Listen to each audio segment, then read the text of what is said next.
All right, today we're going to be doing the iodine clock. So this is a reaction that takes some time. It's a great object lesson for time, seed, seed time and harvest, and being able to go over that with the kids. But there's some key elements to this object lesson. So you'll have supplies, and there's solution A, and there'll be solution B. So solution A is warm distilled water. You have some iodine, and then you'll have a crushed up tablet of vitamin C. And then solution B is just regular room temperature hydrogen peroxide. And then you'll use a 1/16 of a teaspoon of cornstarch. And then it's not in here right now, but you'll have a little bit of boiling water. Now, the hotter the water, this is key, the hotter the water, the faster the reaction. You could do this room temperature, but the reaction will take a longer amount of time versus if everything's hot or to the right temperature, it'll go a lot quicker. So if you're doing this and you want a lot of time, it takes up to 4 minutes for the reaction to happen for room temperature liquids. But if you actually have it boiling or if you have it warm, it'll only take like a minute for that reaction to happen. So what we're going to do first is get solution A all started. So we have our distilled water, and that is important. It needs to be distilled water. And then we're going to put in our vitamin C. Put that all in there. We're going to put that back on and just swish it around. So you want your vitamin C to get dissolved as much as possible, because if it doesn't, then the reaction won't happen as fast. So again, let that settle for just a second. And then we're going to put our iodine in. And you would think that it would turn all dark, but with the chemical reaction between vitamin C and iodine, it makes it semi-clear.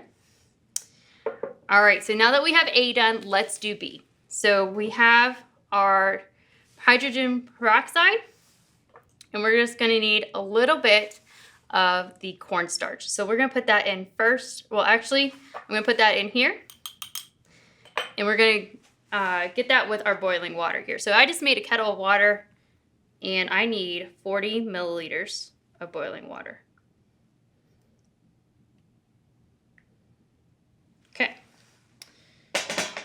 So I'm actually going to take my spoon and just make sure that is all dissolved. Again, the more dissolved it is, the better the reaction. All right, and let's put that into our hydrogen peroxide. All right, and again, we're just going to put the stopper in, swish that around, and I'm going to make sure this one is all nice and dissolved. Okay. So once you have your solutions done, if you're doing your lesson, you can go and talk about some things just for a little bit, but you don't want these to get cold, because again, the longer you let them sit, the more they're losing heat, and the reaction just takes a little bit slower, so it'll mess up your timing if you're timing this out. So I personally just like to have like a little stopwatch, and I'll put that on, and we're gonna make sure that these mix evenly in this beaker.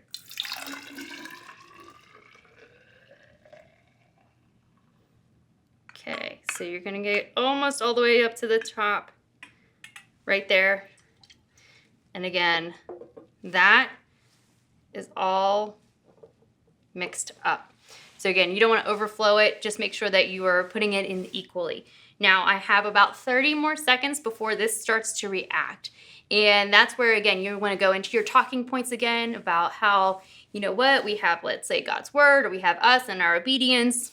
And that is the seed that's going into the ground. And then we have an amount of time that we need to wait or be faithful in whatever we're doing. So whatever that lesson is, that's where you're going to be talking through that point, driving that home, but then also keeping watch of your clock. Because when this reacts, it'll actually react almost instantly. And you'll see it get slightly dark because you're so close to it, but your audience won't see it that closely. So for them, it's like instantaneous. So again, this is where you're going to have to talk this out, make sure that you have enough time, enough content, and there you go. It goes and changes. So that is our iodine clock reaction and how to do that.